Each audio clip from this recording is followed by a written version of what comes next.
સમૂહ આવર્ત કોષ્ટક ફરી એકવાર આપણે 11મા ધોરણના પહેલા પાઠના પહેલા ચેપ્ટરના બીજો ઇન્ટ્રોડક્શન પાર્ટ અથવા તો આપણે તેને કહી શકીએ કે અગિયાર સાયન્સમાં શું અગત્યનું એની સમજણ માટે કેમેસ્ટ્રીમાં આપણે બીજો લેક્ચર જોઈએ છે.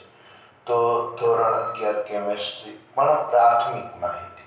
તો છેલ્લા લેક્ચરમાં આપણે જોયું તો કે ઊભી લાઈનો 18 છે, મિનિંગ સમૂહો 18 છે, અને આડી લાઈનો મિનિંગ આવર્ત કેટલા છે? 7 છે. જો આમ હોય તો 18 સમૂહ અને 7 આવર્ત ભેગા થઈ અને આપણને એક આવર્ત કોષ્ટક આપે. હવે પ્રશ્ન એ નથી કે આવર્ત કોષ્ટક આવડે છે કે નહીં, એ આપણને થોડું ઘણું કદાચ યાદ રહી ગયું હશે, કદાચ સમૂહોને કેમ યાદ રાખવા એ વાત થઈ હતી. હવે પ્રશ્ન એ છે કે આમાં દરેક તત્વોને પોતાની ઇલેક્ટ્રોન રચના નિષ્ક્રિય તત્વો જેવી કરવી છે. તો પ્રશ્ન એ છે કે આ બધા સમૂહના નામ શું છે? તો સમૂહ 1 ને નામ અપાય છે આલ્કલી તત્વ. એટલે તમે એવું સમજો કે ક્યાંય પણ આલ્કલી તત્વો લખાઈને આવે, શું કામ આવું નામ છે એનું કારણ છે એ આગળ ઉપર લઈશું, પણ અત્યારે ખાલી નામ લખીએ છીએ. તો સમૂહ 1 ના તત્વોને આલ્કલી તત્વો કહીશું. સમૂહ 2 ના તત્વોને આલ્કલાઇન અર્થ ધાતુ તત્વો કહીશું. તો સમૂહ 2 ના તત્વોને આલ્કલાઇન અર્થ ધાતુ તત્વો કહીશું. સમૂહ 13 ના તત્વોને નામ અપાય છે બોરોન ફેમિલીના તત્વો. ફેમિલીના તત્વો. શું કામ? કારણ કે એનું પહેલું તત્વ કોણ છે? બોરોન છે. અથવા સમૂહ 14 ના તત્વોને નામ અપાય છે કાર્બન ફેમિલીના તત્વો. શું કામ? કારણ કે પહેલું તત્વ કોણ છે? કાર્બન. સમૂહ 14. સમૂહ 15 ના તત્વોને નામ અપાય છે નાઇટ્રોજન ફેમિલીના તત્વો. ફેમિલીના તત્વો. શું કામ? કારણ કે પહેલું તત્વ નાઇટ્રોજન છે. સમૂહ 16 ના તત્વોને નામ અપાય છે ઓક્સિજન ફેમિલીના તત્વો. ઓક્સિજન ફેમિલી તત્વો. કારણ કે પહેલું તત્વ કોણ છે? ઓક્સિજન.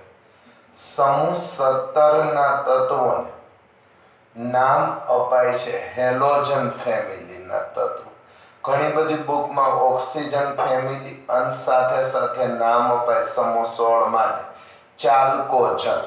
તો ચાલ્કોજન સમૂહના તત્વો. સમૂહ 17 ના તત્વો એટલે ફ્લોરિન થી એસ્ટેટાઇન એ હેલોજન ફેમિલીના તત્વો છે. ફેમિલીના તત્વો. અને સમૂહ 18 ના તત્વોને નામ અપાય છે નિષ્ક્રિય તત્વો. તો આ ખાલી પ્રાથમિક માહિતી છે, કયા સમૂહને કયા નામે ઓળખાય. આ બેના કારણ છે, પણ એ આગળ ઉપર લઈશું. સમૂહ 1 ને આલ્કલી તત્વો, સમૂહ 2 ને આલ્કલાઇન અર્થ ધાતુ તત્વો, સમૂહ 13 ને બોરોન ફેમિલીના તત્વો. કે પહેલું તત્વ બોરોન છે. સમૂહ 14 ને કાર્બન ફેમિલીના તત્વો, કારણ કે પહેલું તત્વ કાર્બન છે. સમૂહ 15 ને નાઇટ્રોજન ફેમિલીના તત્વો, કારણ કે પહેલું તત્વ નાઇટ્રોજન છે. સમૂહ 16 ને ઓક્સિજન ફેમિલીના તત્વો કહીશું, કારણ કે પહેલું તત્વ ઓક્સિજન છે. સમૂહ 17 ને હેલોજન ફેમિલીના તત્વો કહીશું, કારણ કે પહેલું તત્વ હેલોજન છે. અને સમૂહ 18 ને નિષ્ક્રિય તત્વો અથવા શૂન્ય સમૂહના તત્વો કહીશું. હવે આ થયું પ્રાથમિક માહિતી કયા સમૂહના. વચ્ચેના 10 અત્યારે ધ્યાને નથી લેતા, એનો અર્થ એવો નથી એની કોઈ ઉપયોગિતા નથી. એ વાત થઈ હતી કે આગળ ઉપર એનો ઉપયોગ આવશે. હવે પ્રશ્ન એ છે, જો આ બધા તત્વોના સમૂહોના નામ આપણને ખ્યાલ આવી ગયો, તો આ બધા સમૂહોને ધ્યાને રાખી અને ફાયદો શું છે? તો મેઇન મુદ્દો એ શીખીએ કે આ દરેક તત્વને ગમે એમ કરીને થાવું છે નિષ્ક્રિય. ગમે એમ કરીને શું થાવું છે? નિષ્ક્રિય.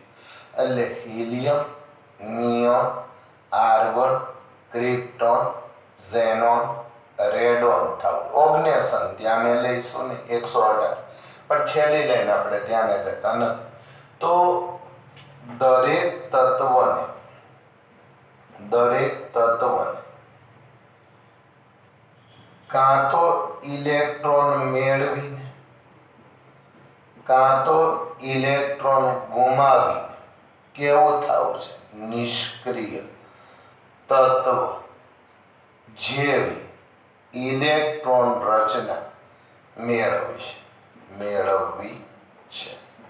હું એવું બોલું છું કે નિષ્ક્રિય થવું છે, એનો અર્થ નિષ્ક્રિય નથી થતો, પણ દરેક તત્વને કાં તો ઇલેક્ટ્રોન મેળવી કાં તો ગુમાવી પણ જેવી ઇલેક્ટ્રોન રચના મેળવી નિષ્ક્રિય તત્વ. તો હિલિયમ થવું, નિયોન થવું, આર્ગોન થવું, ક્રિપ્ટોન થવું, ઝેનોન થવું, રેડોન થવું. એટલે દરેકને કાં તો ઇલેક્ટ્રોન મેળવવા છે કાં તો ઇલેક્ટ્રોન ગુમાવવા છે અને કેવું થઈ જવું છે? નિષ્ક્રિય.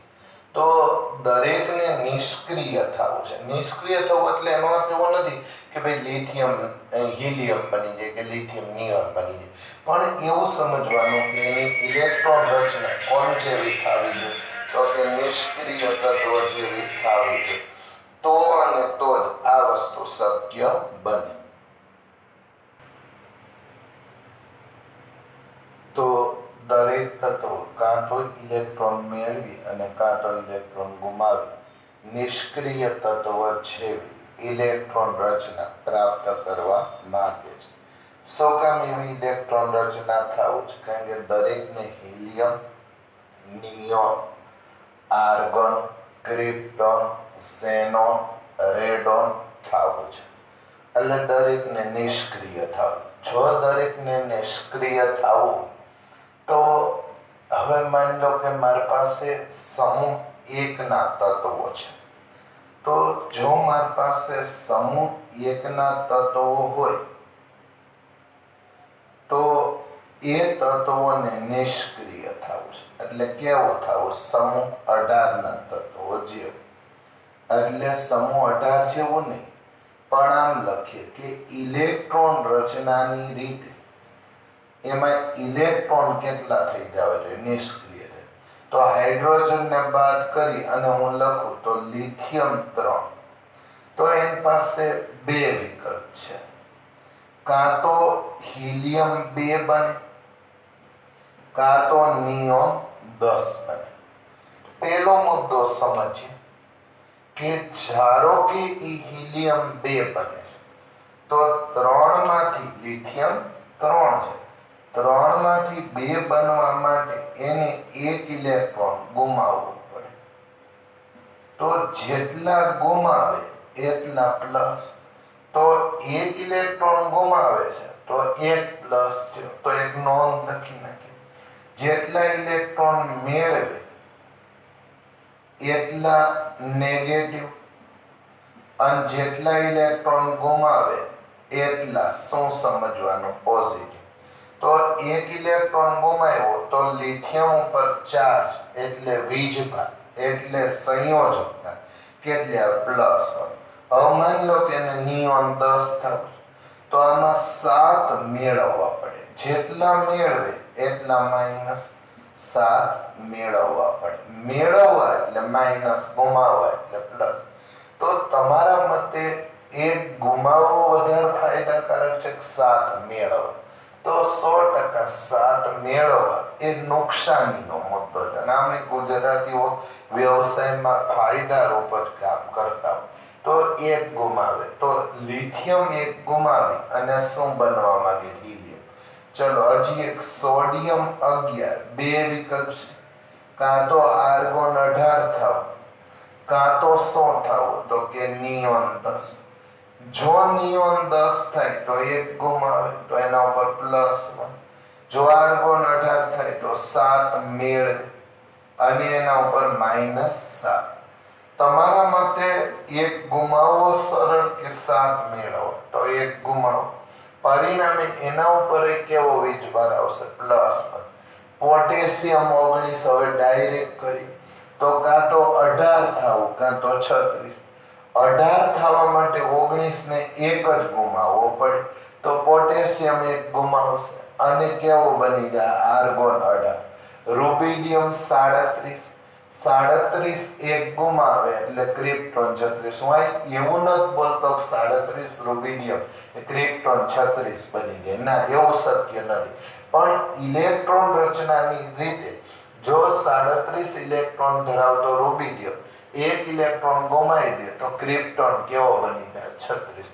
સીઝિયમ કેટલા ગુમાવશે? 1. 55 માંથી 54. ફ્રાન્સિયમ આમ તો રેડિયો એક્ટિવ તત્વ એટલે એને ગુમાવવા મેળવવા લેવા દેવાની. તો આ બધાને સૌથી વધારે અનુકૂળ શું બને છે? તો કે 1 ઇલેક્ટ્રોન ગુમાવવો. જો 1 ઇલેક્ટ્રોન ગુમાવવો અનુકૂળ પડતો તો એનો અર્થ એવો થયો કે આખા પેલા સમૂહ ઉપર વીજભાર કેટલો મૂકવામાં આવે છે? +1. તો વીજભાર અથવા સંયોજકતા અથવા ઓક્સિડેશન આંક કેટલો છે? +1 છે. ચાલો બીજા સમૂહના તત્વો વિશે વિચારીએ. સેજ જોઈ કે બેરિલિયમ 4 ને 2 શક્યતા છે. સમૂહ કેટલામાં લખીએ છીએ? બીજો. કાં તો હિલિયમ 2 બને કાં તો નિયોન 10 બને. માની લો કે એ બેરિલિયમ 4 હિલિયમ 2 બને તો એને કેટલા ગુમાવવા પડશે? 2. એટલે એનો વીજભાર કેટલો આવશે? +2. માની લો કે બેરિલિયમ 4 નિયોન 10 બને તો કેટલા મેળવવા પડશે? 6. હવે પ્રશ્ન ઈ છે જેટલા મેળવવા એટલા માઇનસ, ગુમાવવા એટલા પ્લસ ગુમાવવા પડશે. શું? ઇલેક્ટ્રોન. તો કેટલા ઇલેક્ટ્રોન ગુમાવશે? ઇલેક્ટ્રોન નો હું V વડે દર્શાવું તો તમારા મતે વધારે અનુકૂળ શું? 6 મેળવવા 2 ગુમાવ? 6 મેળવવા કોઈ દિવસ યોગ્ય બાબત નથી, 2 ગુમાવવા યોગ્ય બાબત છે. પરિણામે આખા સમૂહ 2 માં વીજભાર આપણને કેટલો મળશે? +2. અથવા સંયોજકતા કે ઓક્સિડેશન આંક આપણને કેટલા મળશે? 2. તો સમૂહ 2 ના તત્વોનો વીજભાર અથવા ઓક્સિડેશન આંક 2. હજી જોઈ લઈ કે મેગ્નેશિયમ 12 એને બનવું છે નિયોન 10 અથવા આર્ગોન 18 બનવું હોય 6 મેળવવા પડે. 12 માં 10 બનવું હોય 2 ગુમાવવા પડે. 2 ગુમાવે તો +2. તો બેરિલિયમ ઉપર +2, મેગ્નેશિયમ ઉપર +2, કેલ્શિયમ ઉપર +2, સ્ટ્રોન્શિયમ, રેડિયમ ને જરૂર નહીં, રેડિયો એક્ટિવ તત્વો. તો આખા સમૂહ 2 ઉપર વીજભાર કેટલો આવે છે? સંયોજકતા કેટલી આવે છે? તો કે +2. હવે આપણને સમજાણો કે જેના ઉપર +1 સંયોજકતા આવે જેને પહેલા સમૂહમાં મૂક્યા, જેના ઉપર +2 સંયોજકતા આવે જેને કયા સમૂહમાં મૂક્યા? બીજા. હવે અહીં સમૂહ 13 અથવા તો 3 વિશે વિચારી તો સમૂહ 13 અથવા 3 વિશે વિચારી તો સમૂહ નંબર 3 અથવા 13 અહીં હું 3 જ લખું તો બોરોન 5 ને માની લો કે મારે કેવું બનાવવું છે? હિલિયમ 2. અથવા એની પાસે બીજો વિકલ્પ છે નિયોન 10. 10 બનવા 5 ઇલેક્ટ્રોન શું કરે? મેળવે. 10 બનવા 5 ઇલેક્ટ્રોન મેળવવા પડે એટલે એનો વીજભાર થાય -5. અહીં હિલિયમ 2 બનવા 3 ઇલેક્ટ્રોન ગુમાવે એટલે એનો વીજભાર થાય +3. તમારા મતે આ બે માંથી વધારે અનુકૂળ શું? બોરોન 5 ની ઇલેક્ટ્રોન રચના હિલિયમ 2 જેવી થાય ઈ કે નિયોન 10 જેવી થાય? તો 5 મેળવવા મુશ્કેલ છે અને 3 ગુમાવવા વધારે સારા છે. પરિણામે બોરોન ઉપર વીજભાર આવે +3. સેમ એઝ એલ્યુમિનિયમ 13 એને નિયોન 10 થવું છે અને આર્ગોન શું થવું છે? 18. જો ઈ આર્ગોન 18 થાય તો 5 ઇલેક્ટ્રોન મેળવે, 5 ઇલેક્ટ્રોન મેળવે તો ઈ આર્ગોન 18 થશે. જો એને નિયોન 10 હોય તો 3 ઇલેક્ટ્રોન ગુમાવે. તમારા મતે વધારે અનુકૂળ શું? 5 મેળવે કે 3 ગુમાવે? તો કે એલ્યુમિનિયમ 3 ગુમાવે, તો એના ઉપર +3. અહીં ગેલિયમમાં તમને એમ થાય કે ભાઈ મેળવવાનું, પણ આ 10 વધારાને કાઢી નાખો તો હવે સીધે સીધા કેટલા વધે? 3. આમાંય 10 વધારાને કાઢી નાખો તો કેટલા ગુમાવવાનું થાય? 3. હેલિયમમાં 10 કાઢી નાખો તો અહીં 10 કાઢી નાખીએ અને 14 બીજે હોય. એ શું છે એ પછી આગળ શીખીશું, પણ અત્યારે સમજો 10 કાઢી નાખો તો 1, 2 અને 3. તો દરેક માટે 3 ઇલેક્ટ્રોન ગુમાવવા અનુકૂળ પડે. તો આખો ત્રીજા સમૂહનો વીજભાર આપણને કેટલો મળશે? +3 મળશે. તો +3 બરાબર છે. તો વીજભાર એટલે સંયોજક, એના ઉપર લખવામાં આવતી સમૂહ 14 માટે વિચારીએ છે કે ભાઈ સમૂહ 14 માં શું પોઝિશન છે. તો માની લો સમૂહ 14 લો તો એની અંદર 2 શક્યતા, કાં તો સમૂહ 18 બનો અને કાં તો સમૂહ કેટલા બનવા? તો કે અહીંયા છે સમૂહ 18 એમનો લખીએ, તત્વો માટે સમૂહ 14 લખીએ. ચલો સમૂહ 14 લખીએ તો એની અંદર આવતું તત્વ કાર્બન છે 6. તો એને 2 શક્યતા, કાં તો નિયોન 10 બને કાં તો હિલિયમ 2 બને. કોકે જયો હોય તે આજ કેમ લખો? આપણે ગમે એમ કરીને એને કેવા બનાવવાના? નિષ્ક્રિય. કેમ? તો જ રાસાયણિક પ્રક્રિયા ભાગ લેતા બંધ થશે. તો એનો ઇલેક્ટ્રોન રચના કોણ જેવી થવી જોઈએ? એમાં ઇલેક્ટ્રોનની સંખ્યા કોણ જેવી થવી જોઈએ? નિષ્ક્રિય. માની લો કાર્બન 4 ઇલેક્ટ્રોન મેળવે તો એનો વીજભાર થશે -4, અને 4 ગુમાવે તો એનો વીજભાર થશે +4. આમ અનુકૂળ શું પડે કાર્બન માટે? 4 ગુમાવે અનુકૂળ પડે, 4 મેળવે તો કાર્બનનો વીજભાર આવશે +4 અર્થાત +4 અનુકૂળ છે, -4 અનુકૂળ છે. ચાલો સિલિકોન 14, કાં તો નિયોન 10 બને કાં તો શું બને? આર્ગોન 18.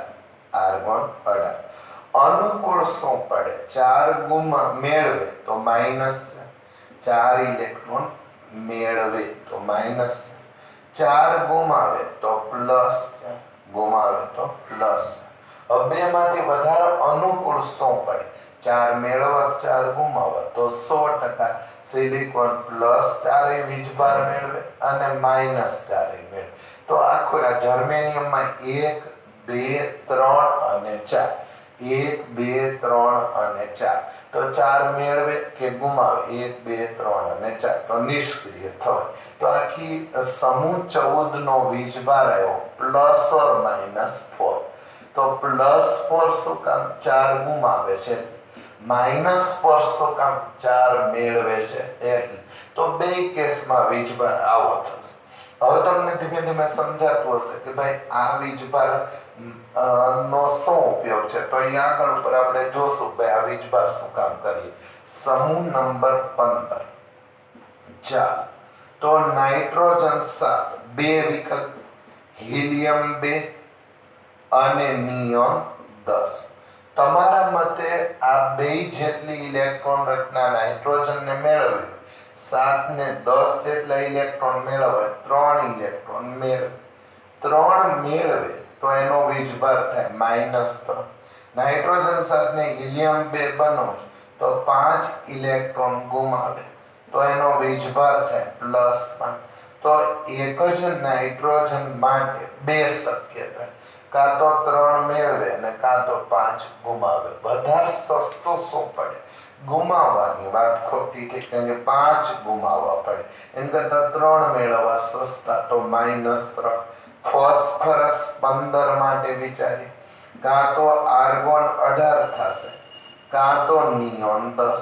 વધારે અનુકૂળ શું પડે?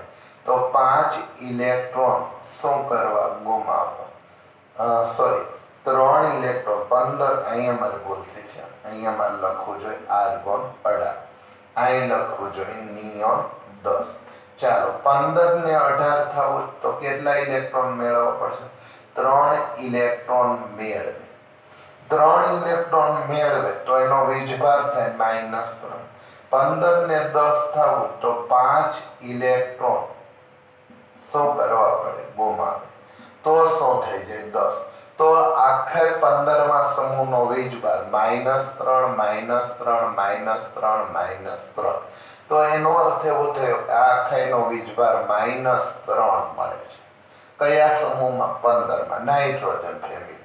કેમ? 5 ગુમાવવા કરતા અહીંયા 5 ગુમાવી અને નિષ્ક્રિય થવા કરતા 3 મેળવી નિષ્ક્રિય થવું વધારે અનુકૂળ. સમૂહ 16 નો વીજભાર અથવા સમૂહ 16 નો અહીંયા છે એ અહીંયા ઓક્સિડેશન અથવા તો સંયોજકતા કેટલી? તો સમૂહ 15 માટે -3 ઓક્સિજન 8 2 વિકલ્પ, કાં તો હિલિયમ 2 બને કાં તો નિયોન 10 બને. ધારો કે ઓક્સિજન 8 નિયોન 10 બને તો 2 ઇલેક્ટ્રોન મેળવે. 2 ઇલેક્ટ્રોન મેળવે તો એના ઉપર વીજભાર કેવો થઈ જાય? -2. તો આ 2 ઇલેક્ટ્રોન મેળવે તો અહીં -2 બરાબર. ધારો કે ગુમાવે તો કેટલા ઇલેક્ટ્રોન ગુમાવવા પડે? 6 ઇલેક્ટ્રોન ગુમાવે. સસ્તું શું પડે? 2 મેળવવા 6 ગુમાવવા, 2 મેળવવા. પરિણામ ઓક્સિજન પર વીજભાર -2. સલ્ફર 16, આર્ગોન 18 થયો અથવા નિયોન 10 થયો.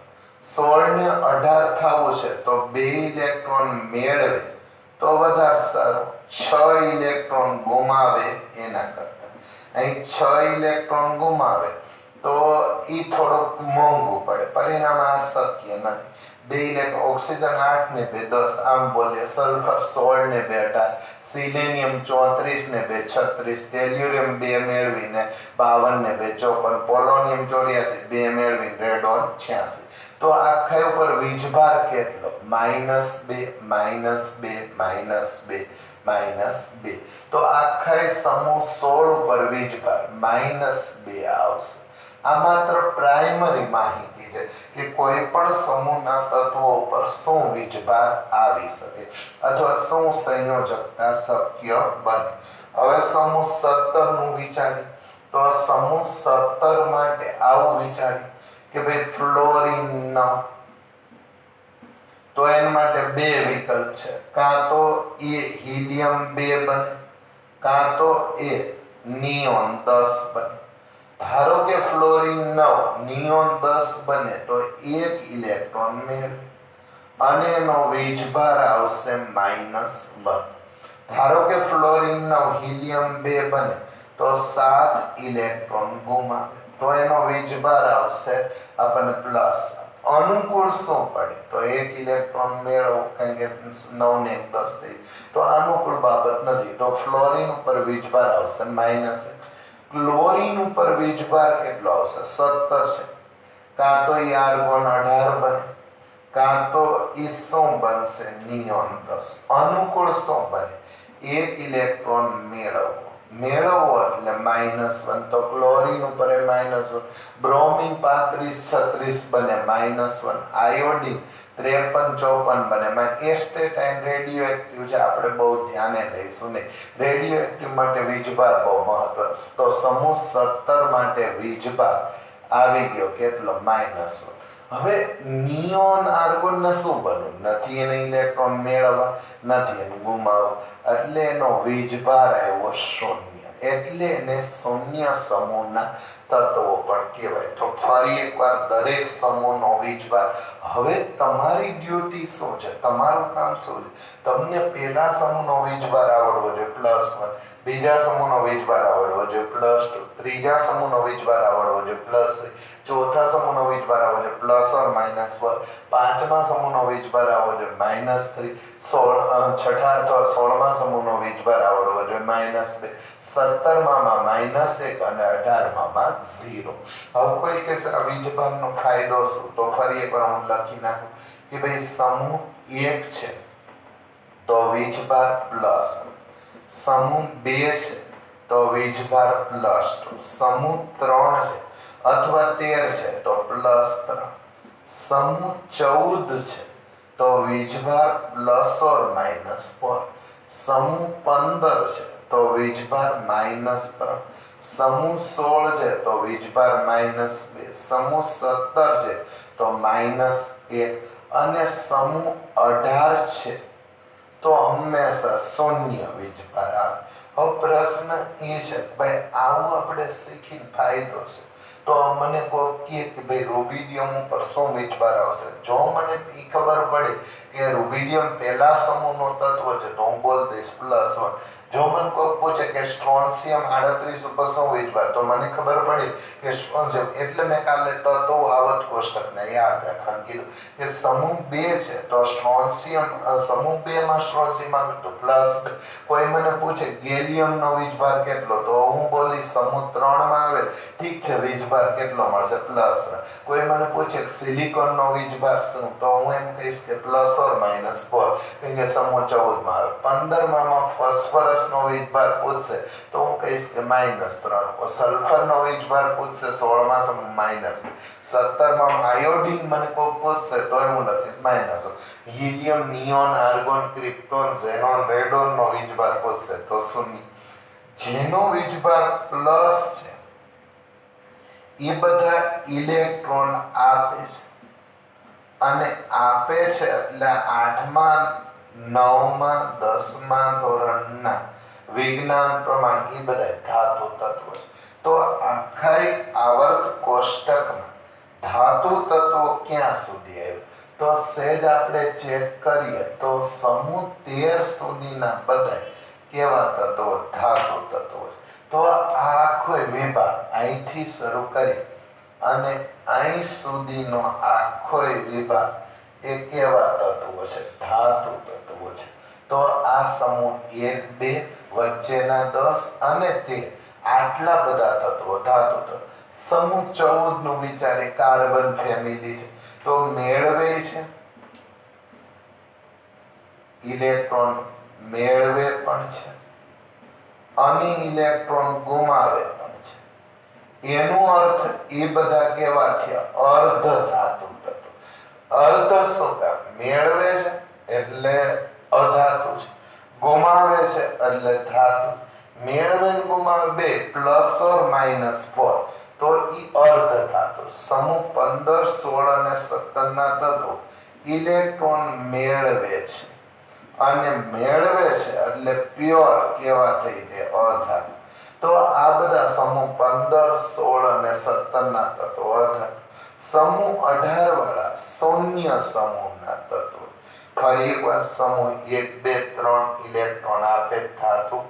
સમૂહ 14 એટલે સમૂહ 4 કે 14 ના તત્વો મેળવે છે 4 અને ગુમાવે છે એટલે અર્ધ ધાતુ. સમૂહ 15 16 17 મેળવે છે એટલે અધાતુ અને 18 ના શૂન્ય સમૂહ. તો હવે ધાતુ અર્ધ ધાતુ અને અધાતુ મને આવડી ગયું. સમૂહ 1 2 અને 13 કે 3 સુધીના બધા ધાતુ. સમૂહ 14 અથવા 4 અર્ધ ધાતુ. સમૂહ 15 16 17 ને 18 તો સમૂહ 15 16 અને 17 -3 -2 -1 મેળવે છે એટલે અધાતુ અને 18 વાળા કેવા થઈ ગયા શૂન્ય સમૂહના તત્વો. તો મને આવર્ત કોષ્ટકથી આટલી માહિતી મળી કે કયા સમૂહમાં કયો વીજભાર આવે અને સાથે સાથે એ ધાતુ છે અધાતુ છે અર્ધ ધાતુ. હવે આનો શું ફાયદો તો એ વિદ્યાર્થીઓ કાલે આપણે જ્યારે જોશું નેક્સ્ટ લેક્ચરમાં ત્યારે આપણને ખબર પડશે કે આ જે વીજભાર તમારું કામ એ છે કયા સમૂહ કયો તત્વ આવે એના ઉપર કયો વીજભાર આવે બરાબર યાદ રાખો. ભાઈ 15મો સમૂહ બોલીએ એટલે તમને સમજાય જવું જોઈએ -3 છે. 16મો સમૂહ બોલીએ -2 છે. બીજો સમૂહ બોલીએ +2 છે. 13મો સમૂહ બોલીએ +3 છે. એનો શું ફાયદો થશે એ નેક્સ્ટ લેક્ચરમાં આપણે જોશું. ભાઈ આ વીજભાર શું કામ આપણે તૈયાર કરીએ છીએ.